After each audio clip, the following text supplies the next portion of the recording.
రాజోడి university మంచి భవిష్యత్తు కోసం తెలుగు విద్యార్థులు ఇష్టపడే యూనివర్సిటీ. హాయ్ హలో నమస్తే, welcome back to iDream media. ఈరోజు మనతో ఉన్నారు హైకోర్టు అడ్వకేట్, అలాగే ఇమిగ్రేషన్ కన్సల్టెంట్ అయిన H1B వీసా కన్సల్టెంట్ సంబంధించిన పూర్తి వివరాలు ఇవ్వడానికి పృథ్వీ గారు ఉన్నారు. సార్తో మాట్లాడదాం. Hi sir. Hi Virat. Sir, current situation of NRI, అమెరికాలో ఉన్న ఎన్ఆర్ఐ సిచ్యువేషన్ ఎలా ఉందంటే అమెరికాలో ఉండలేరు, ఇటు ఇండియా రాలేరు అన్న విధంగా ఉంది. ఎందుకంటారు? అసలు ఏం జరుగుతుంది అక్కడ రైట్ నౌ? ఇప్పుడు అమెరికాలో ఉండేవాళ్ళు పర్మనెంట్ రెసిడెన్సీ కానీ, అక్కడ ఉండేటువంటి రెసిడెన్సీస్, అక్కడ ఉండేటువంటి గ్రీన్ కార్డ్ హోల్డర్స్ కానీ, అక్కడ సిటిజన్షిప్ గురించి కానీ మనం పెద్ద వరి అవ్వాల్సిన అవసరం లేదు. వాళ్ళకి ఆల్రెడీ సెటిల్డ్ దేర్. అక్కడ వాళ్ళని ఏమీ టచ్ చేసేటువంటి ఆస్కారం ఉండదు. మనకి ప్రాబ్లం వల్ల ఎవరికి వస్తుందంటే H1B వీసా మీద వెళ్ళిన వాళ్ళ దగ్గర వస్తే ప్రాబ్లం. H1B వీసా వాళ్ళు వెళ్ళే వాళ్ళకి, అక్కడ ఆల్రెడీ ఉన్న వాళ్ళకి ప్రాబ్లం వస్తుంది. ట్రంప్ ఉద్దేశం ఏంటంటే ముందు అక్కడ ఉండేటువంటి ఎంప్లాయీస్కి, H1B వీసా ఎంప్లాయీస్కి శాలరీలు పెంచేస్తాడు ఫస్ట్. అంటే ఉన్నటువంటి $1,20,000 పర్ యానం US డాలర్స్లో వచ్చేటువంటి ఎంప్లాయీస్ ఎవరైతే ఉన్నారో వాళ్ళకి ఒక్కసారి శాలరీ పెంచేస్తాడు. అంటే $1,20,000 నుంచి $1,40,000, $1,50,000 చేస్తాడు. తన ఉద్దేశం ఏంటంటే ఈ $150,000 జీతం శాలరీ తీసుకోగలిగినటువంటి వాళ్ళు మాత్రమే అక్కడ ఉండాలి. ఓకే. మిగతా వాళ్ళు with in short term they have to వాళ్ళు పెట్టి బేడా సర్దుకుని ఇండియాకి వెళ్ళిపోవటమే. ఇక్కడి నుంచి వెళ్ళేవాళ్ళు కూడా ఆ $150,000 రిక్వైర్మెంట్ ఉన్న వాళ్ళు మాత్రమే అక్కడికి వెళ్ళాలి. అంటే మనకి వీసాస్లో H1B వీసాస్లో వెళ్ళే వాళ్ళు 2 రకాలు ఉంటారు విరాట్. ఒకళ్ళు ఏంటంటే కంపెనీ స్పాన్సర్ ఉంటాడు. అంటే ఏదో కంపెనీ, అతను ఎక్కడో పని చేస్తున్నాడు, ఆల్రెడీ తన ఒక కంపెనీలో పనిచేస్తున్నాడు అనుకుందాం, వాడిని అక్కడికి పిలుచుకెళ్ళేటువంటి ప్రాసెస్. అంటే కంపెనీ టు కంపెనీ తీసుకెళ్ళేటప్పుడు వాడి యొక్క రిక్వైర్మెంట్ ఉండేటప్పుడు తీసుకెళ్లే వాళ్ళకి పెద్ద ఇబ్బంది ఉండదు. కన్సల్టెంట్స్ ద్వారా వెళ్ళేటువంటి వాళ్ళు ఉంటారు. కన్సల్టెంట్ ద్వారా ఏంటంటే ఆల్రెడీ అక్కడ ఎవడో ఎంప్లాయ్మెంట్ నిన్ను పిలుస్తారు, నువ్వు ఫేక్ ఎక్స్పీరియన్స్లు పెట్టుకో, లేకపోతే ఏదో పెట్టుకో, ఏదో రకంగా అక్కడికి వెళ్ళిపో అనే వాళ్ళకి మాత్రం ఇది గడ్డుకాలం. ఆల్రెడీ అక్కడ ఈ 2 రకాలుగా వెళ్ళే వాళ్ళు, వెళ్ళిపోయిన వాళ్ళు ఉంటారు కదా అక్కడ, వాళ్ళకి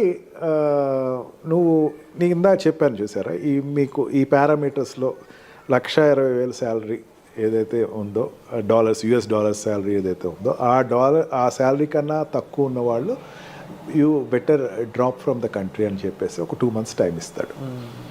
ఆ 2 months టైం దేనికి ఇస్తాడు? Search for a new job. వాడికి సెర్చ్ చేసినా సరే వాడికి అక్కడ రావాల్సిన $1,20,000 శాలరీ తోటి ఉండేటువంటి ప్రమాణాలతో ఉండేటువంటి కంపెనీలో జాయిన్ అవ్వాలి. Otherwise you have to come back to India. Nothing. అక్కడ ఎంప్లాయీ ఎవరంటే it's nothing A contract labour. ఇక్కడ నుంచి కాంట్రాక్ట్లో అక్కడికి వెళ్తాడు. 6 months to 2 years కాంట్రాక్ట్లో వెళ్తాడు. వెళ్ళిన తర్వాత రెగ్యులరైజ్ అవ్వడు. అంటే వాడు అక్కడ ఉండేటువంటి what we call green card కానీ, అక్కడ రెసిడెన్సీ పర్మిషన్ కానీ రాదు వాళ్ళకి. వాళ్ళు ఇంకా గాల్లోనే ఉంటారు. అసలు రెసిడెన్సీ పర్మిషన్ రావాల్సిన వాళ్ళు ఇంకా 60 లక్షల మంది ఉన్నారట అక్కడ. ఇంకా 60 లక్షల మంది ఉన్నారు. ఓకే. వీళ్ళందరికీ ఎప్పుడు రాను, వాళ్ళు 3 phases వైజ్గా వస్తుంది. వాళ్ళకి ఫేస్ వైజ్గా రావాల్సి ఎప్పుడు వచ్చిన వీళ్ళకి, I'm not talking about Indians, world వైజ్గా ఉండేటువంటి అక్కడ USలో ఉన్న వాళ్ళు 60 లక్షల మంది. వీళ్ళందరికీ రావాలి. అక్కడ ఉండే గ్రీన్ కార్డ్ రావాలి. గ్రీన్ కార్డ్ తర్వాత సిటిజన్షిప్ అప్లై చేసుకుంటారు. గ్రీన్ కార్డ్ రాకుండా ఉండి H1B వీసా మీద ఉన్నవాళ్ళు అక్కడ ఉన్నవాళ్ళు, వాళ్ళలో చాలామంది లెస్ దాన్ $1,20,000 మాత్రమే ఉన్నవాళ్ళు ఉన్నారు. $1,60,000 పైన ఉండేటువంటి వాళ్ళు జనరల్గా సాఫ్ట్వేర్ కంపెనీలో ఉండేవాళ్ళు. మనకి ఏంటంటే సాఫ్ట్వేర్ కంపెనీ ఒకటే అనుకుంటే కనపడతాయి, ఇంకా చాలా సెక్టర్స్ ఉంటాయి. ఆ సెక్టర్స్లో ఉండేవి అక్కడ ఆల్రెడీ USలో లాంచ్ అయిన వాళ్ళు ఉన్నారు. వాళ్ళందరూ కూడా $1,60,000 పైన శాలరీ ఉన్న వాళ్ళు మాత్రమే ఇక్కడ ఉంటారు. వాళ్ళకి $1,40,000 చేసేస్తాడు, గ్రాండ్గా చేస్తాడు. ఫస్ట్ $1,40,000 చేసి ఈ $1,40,000కి వాడికి ఇన్పుట్ ఉన్న వాళ్ళు మాత్రమే తీసుకోండి, ఇలాగే తీసుకోవద్దు. ఓకే. మెయిన్ కారణం ఏంటి?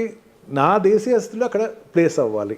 అంటే అక్కడ జనరల్గా అక్కడికి వెళ్ళే వాళ్ళు అక్కడ ఉండే వాళ్ళతో కాంపిటేటర్స్ అవుతారు. $1,20,000 శాలరీ అండి, $1,20,000 శాలరీ కన్నా తక్కువ ఉండేవాడు అక్కడ ఆల్రెడీ దొరికేస్తున్నాడు. వాడితో వీడి కాంపిటేటర్. నిన్ను తీసుకోవాలంటే నీకు ఎక్స్ట్రా టాలెంట్ ఉండాలి.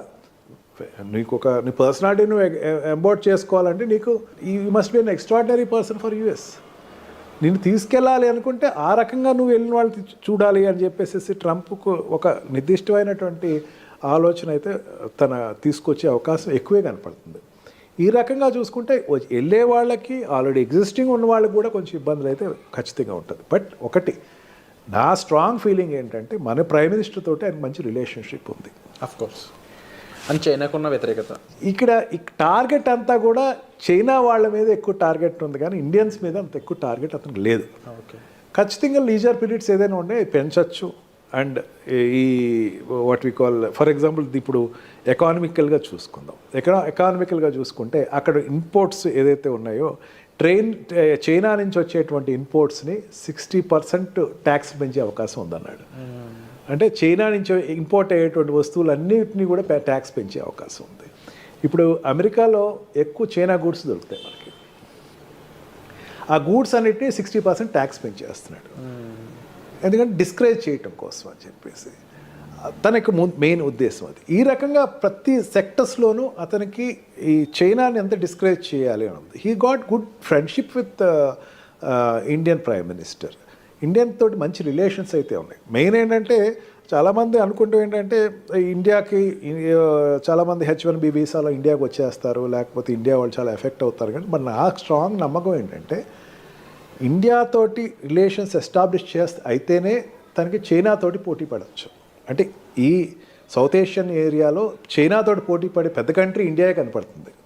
ఇది ఇప్పుడు కాదు, ఫస్ట్ టర్మ్లో కూడా అదే అతను ఎక్స్పోజ్ అయ్యాడు.